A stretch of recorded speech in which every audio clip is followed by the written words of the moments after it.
নির্বাচনে কারচুপির কোনো শঙ্কা নেই। নির্বাচন কমিশন ঘেরাওয়ের হুঁশিয়ারি নাহিদের। বিদেশগামীদের জন্য দ্রুত ঋণের ব্যবস্থা করা হবেজমি বিক্রি করতে হবে না। তারেক রহমান। ভোটকেন্দ্রের আশপাশে মোবাইল ফোন নিষিদ্ধ জামায়াত আমিরের হুঁশিয়ারি। ভোটকেন্দ্রে মোবাইল ফোন নিষিদ্ধের সিদ্ধান্তে হাসনাতের প্রতিক্রিয়া। জাতীয় সংসদ নির্বাচনে ভোট কারচুপির কোনো আশঙ্কা নেই এমন আশ্বাস দিয়েছেন স্বরাষ্ট্র উপদেষ্টা লেফটেন্যান্ট জেনারেল অব.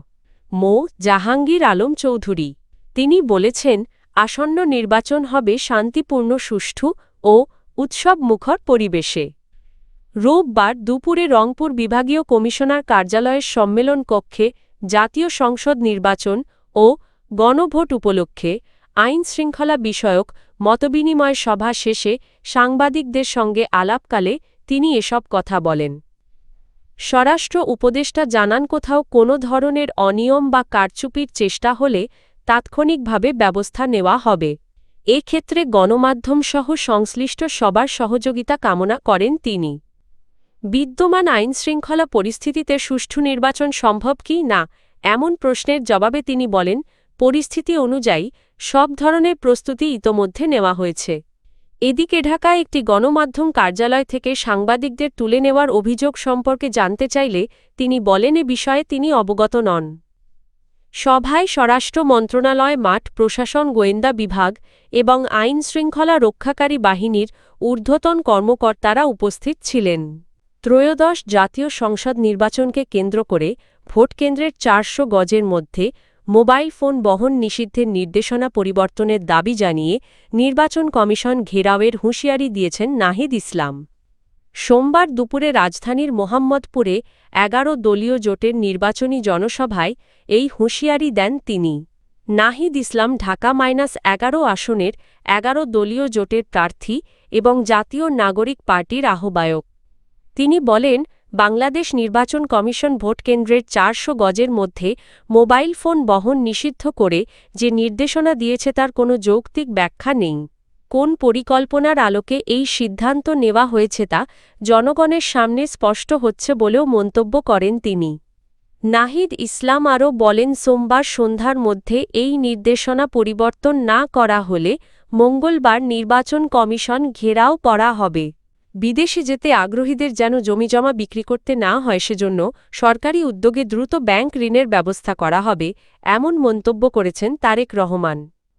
সোমবার রাজধানীর বনানীতে এক নির্বাচনী পথসভায় এসব কথা বলেন বাংলাদেশ জাতীয়তাবাদী দল বিএনপিরও চেয়ারম্যান তারেক রহমান বলেন, প্রস্তাবিত এই ঋণের মাধ্যমে প্রবাসে যাওয়ার ব্যয় সহজেই মেটানো যাবে এবং বিদেশে উপার্জিত অর্থ থেকে পরবর্তীতে তা পরিশোধ করা সম্ভব হবে। তিনি আরও জানান, দেশের তরুণদের দক্ষ জনশক্তিতে রূপান্তর করতে দেশব্যাপী আধুনিক প্রশিক্ষণ কেন্দ্র স্থাপন করা হবে। এর ফলে দেশে ও বিদেশে সম্মানজনক কর্মসংস্থান সৃষ্টি হবে এবং বেকারত্ব কমবে। ধর্মগুরুদের প্রসঙ্গে তিনি বলেন, বিএনপি ক্ষমতায় এলে মসজিদের ইমাম, মুয়াজ্জিন, খতিবসহ সব ধর্মের ধর্মগুরুদের জন্য সম্মানীর ব্যবস্থা করা হবে যাতে তারা মর্যাদার সঙ্গে জীবনযাপন করতে পারেন। বিএনপির চেয়ারম্যান বলেন, দেশ পরিচালনায় দলের অভিজ্ঞতা রয়েছে এবং সেই অভিজ্ঞতা কাজে লাগিয়ে রাষ্ট্র পুনর্গঠনের উদ্যোগ নিতে চায় বিএনপি। ত্রয়োদশ জাতীয় সংসদ নির্বাচনে ভোটকেন্দ্রের আশপাশে মোবাইল ফোন নিষিদ্ধের সিদ্ধান্তের প্রতিক্রিয়ায় সোমবার নিজের ভেরিফাইড ফেসবুক আইডিতে দেওয়া এক পোস্টে এ মন্তব্য করেন তিনি। ডা. শফিকুর রহমান বলেন, দেশের মানুষ একটি স্বাধীন ও নিরপেক্ষ নির্বাচন চায়। রক্তের বিনিময়ে অর্জিত ভোটাধিকার কেউ কেড়ে নিতে পারবে না। মানুষ নির্ভয়ে নিজের পছন্দের প্রার্থীকে ভোট দিতে এবং নির্বাচনের দিন গণতন্ত্রের উৎসব উদযাপন করতে চায়।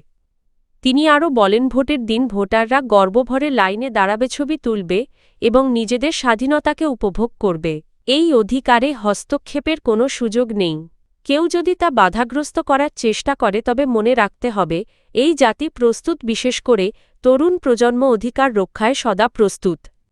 জামায়াত আমির হুঁশিয়ারি দিয়ে বলেন, ভোটের অধিকার একবার লড়াই করে অর্জিত হয়েছে, প্রয়োজনে তা আবারও লড়াই করেই রক্ষা করা হবে। এদিকে আসন্ন গণভোট ও ত্রয়োদশ জাতীয় সংসদ নির্বাচনে ভোটকেন্দ্রে মোবাইল ফোন নিয়ে প্রবেশে নিষেধাজ্ঞা দিয়েছে বাংলাদেশ নির্বাচন কমিশন। নির্দেশনা অনুযায়ী আগামী ১২ ফেব্রুয়ারি অনুষ্ঠিতব্য নির্বাচন ও গণভোট উপলক্ষে ভোটকেন্দ্রের ৪০০ গজ ব্যাসার্ধের মধ্যে সাধারণভাবে মোবাইল ফোন বহন নিষিদ্ধ থাকবে। ত্রয়োদশ জাতীয় সংসদ নির্বাচন ও গণভোটকে সামনে রেখে বাংলাদেশ নির্বাচন কমিশনের নেওয়া এই সিদ্ধান্তের বিরুদ্ধে সোমবার সামাজিক যোগাযোগ মাধ্যম ফেসবুকে দেওয়া এক পোস্টে প্রতিক্রিয়া জানান তিনি। হাসনাত আব্দুল্লাহ জাতীয় নাগরিক পার্টির দক্ষিণাঞ্চলের মুখ্য সংগঠক এবং কুমিল্লা-৪ দেবিদ্বার আসনে ১০ দলীয় জোটের প্রার্থী। পোস্টে তিনি বলেন, ভোট কেন্দ্রের ৪০০ গজের মধ্যে মোবাইল নিষিদ্ধের অর্থ হল সবাইকে ফোন ঘরে রেখে যেতে হবে। এতে সাংবাদিকতা ও সিটিজেন জার্নালিজমের সুযোগও বন্ধ হয়ে যাবে, যা নজিরবিহীন। তার মতে ইঞ্জিনিয়ারিং বা জালিয়াতির উদ্দেশ্য থাকলেই এমন সিদ্ধান্ত নেওয়া হতে পারে। হাসনাত আব্দুল্লাহ আরও বলেন, জরুরি পরিস্থিতিতে কাউকে ফোন করে জানানো যাবে না।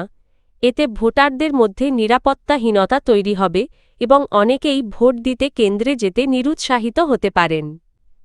তিনি দাবি করেন, কেন্দ্রের সিসি ক্যামেরা তাৎক্ষণিকভাবে অনিয়ম প্রতিরোধে কার্যকর নয়, বরং ব্যক্তিগত মোবাইল ফোনের মাধ্যমে সাংবাদিক ও সাধারণ মানুষ অনিয়মের ভিডিও ধারণ করে তাৎক্ষণিকভাবে প্রকাশ করতে পারেন, যা কেন্দ্র দখল বা ভোট জালিয়াতি ঠেকাতে সহায়ক।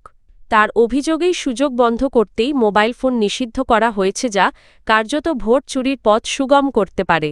তিনি অবিলম্বে এই সিদ্ধান্ত প্রত্যাহারের দাবি জানান। এর আগে রোববার ইসির জ্যেষ্ঠ সহকারী সচিব মো. শহীদুল ইসলাম নির্দেশনা দিয়ে জানান, আগামী ১২ ফেব্রুয়ারি অনুষ্ঠিতব্য ত্রয়োদশ জাতীয় সংসদ নির্বাচন ও গণভোট উপলক্ষে ভোটকেন্দ্রের ৪০০ গজ ব্যাসার্ধের মধ্যে সাধারণভাবে মোবাইল ফোন বহন নিষিদ্ধ থাকবে।